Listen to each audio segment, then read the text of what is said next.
Mixed fried rice হয়তো আপনারা অনেকেই অনেকভাবে করেছেন, কিন্তু একদম রেস্টুরেন্টের মতো স্বাদ পেতে গেলে একবার এই প্রসেসটাই করে দেখুন।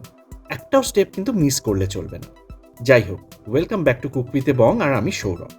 শুরু করছি একটা সস মিক্সচার বানানো দিয়ে।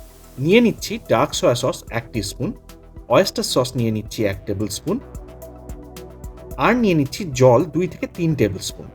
এই অয়েস্টার সসটা কিন্তু রেস্টুরেন্ট স্টাইল ফ্রাইড রাইসে মাস্ট, আর জলটা দিয়ে একটু ডায়ালিউট করে নিলে চালের সাথে সসটা কিন্তু মেশাতে খুব সুবিধা হয়। আচ্ছা, এবার এটাকে সরিয়ে রাখছি। 2টো ডিম আমি নিয়ে নিয়েছি, সামান্য নুন আর গোলমরিচের গুঁড়ো দিয়ে সিজন করে ভালোভাবে হুইস্ক করে নিচ্ছি।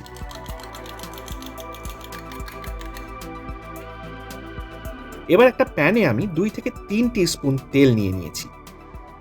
তেলটা ভালো মতো গরম হয়ে গেলে ডিমটা এখানে স্ক্র্যাম্বল করে নিতে হবে। দেখুন, খুব বেশি ভাজা কিন্তু যাবে না, হালকা গোল্ডেন রং ধরলেই আমাদের সরিয়ে নিতে হবে, তবেই ডিমটা সফট আর জুসি থাকবে। ডিমটা সরিয়ে নিচ্ছি একটা পাত্রে।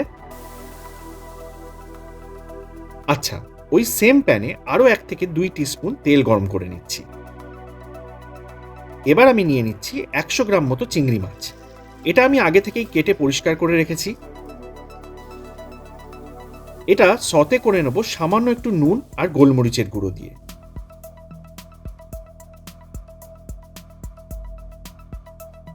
আর এই সময় দিয়ে দেবো 1/2 টিস্পুন মতো রসুন কুচি। এতে চিংড়ি মাছগুলোর দারুণ একটা ফ্লেভার চলে আসবে। শেষে দিয়ে দেবো 1/4 টিস্পুন মতো ভিনিগার। একটা পিঠ কিন্তু মোটামুটি 1 থেকে 1.5 মিনিট মতো সতে করব। বেশি করলে কিন্তু এগুলো একদম শক্ত হয়ে যাবে। এবার তেল সমেত চিংড়ি মাছগুলো একটা পাত্রে আমি সরিয়ে রেখে দিচ্ছি।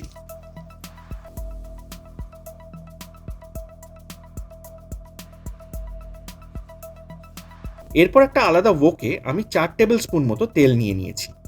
তেলটা ভালো মতো গরম হয়ে গেলে আমি এক এক করে দিয়ে দেবো 1.5 টিস্পুন মতো ফাইন করে কুচনো রসুন আর 1.5 টিস্পুন মতো ফাইন করে কুচনো আদা।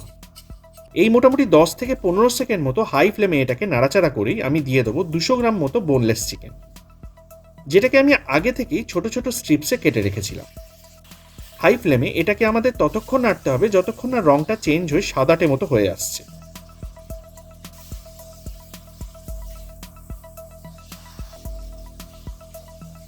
সিজনিং এর জন্য দিয়ে দেবো 1/4 টিস্পুন নুন আর 1/4 টিস্পুন গোলমরিচের গুঁড়ো। এরপর আরো 45 সেকেন্ড মতো এটাকে নেড়ে নিতে হবে।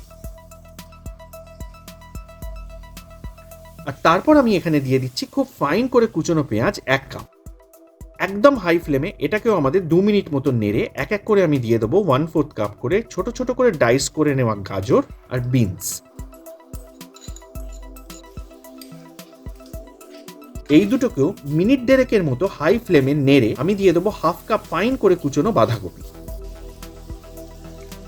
এটাকেও হাই ফ্লেমে 1.5 মিনিট মতো নেড়ে নিচ্ছি। আর তারপর দিয়ে দিচ্ছি 1/3 কাপ করে ওই একই সাইজের কিউব করে কাটা 2 রকম কালারের বেল পেপার। এখানে আপনারা আপনাদের ইচ্ছা মতো কালার ইউজ করতেই পারেন। এবার কিন্তু খুব বেশি টাইম দিয়ে নাড়া যাবে না, আর মাথায় রাখবেন যে সিকোয়েন্সে আমি সবজিগুলো দিয়েছি সেই সিকোয়েন্সেই কিন্তু দিতে হবে। 20 থেকে 30 সেকেন্ড মতো নেড়ে নিয়ে সামান্য নুন আর গোলমরিচের গুঁড়ো মিশিয়ে নিচ্ছি।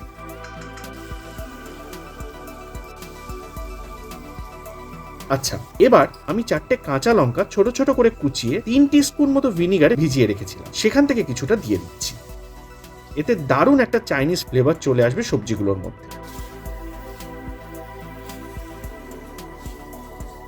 এরপর মিশিয়ে দিচ্ছি সতে করা প্রনগুলো আর ভালো করে মিশিয়ে নিচ্ছি।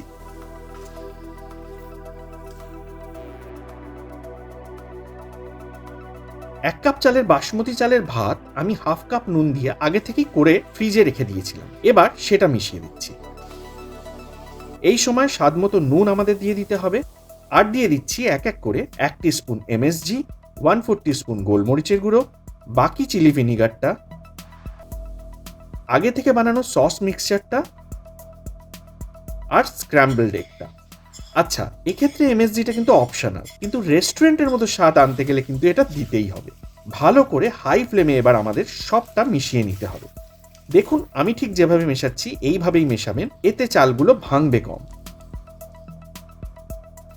2-3 মিনিট ধরে হাই ফ্লেমে নেড়ে শেষে আমি মিশিয়ে দেবো বেশ কিছুটা কুচনো স্প্রিং অনিয়ন। ব্যাস, আমাদের কিন্তু একদম রেডি, একদম restaurant style mixed fried rice. Request করব একবার অন্তত এক্স্যাক্ট স্টেপগুলো ফলো করে দেখুন। আমাকে অবশ্যই কমেন্টে জানাবেন কেমন লাগলো রেসিপিটা। নতুন যারা আছেন তাদেরকে রিকোয়েস্ট করব চ্যানেলটা সাবস্ক্রাইব করে বেল আইকনের অলটা প্রেস করে দেবেন, কারণ আরও এরকম দারুণ দারুণ রেসিপি আসছে ফিউচারে। আজকে তাহলে এই অবধি, নেক্সট আবার আসছি কোনো একটা নতুন রেসিপি নিয়ে।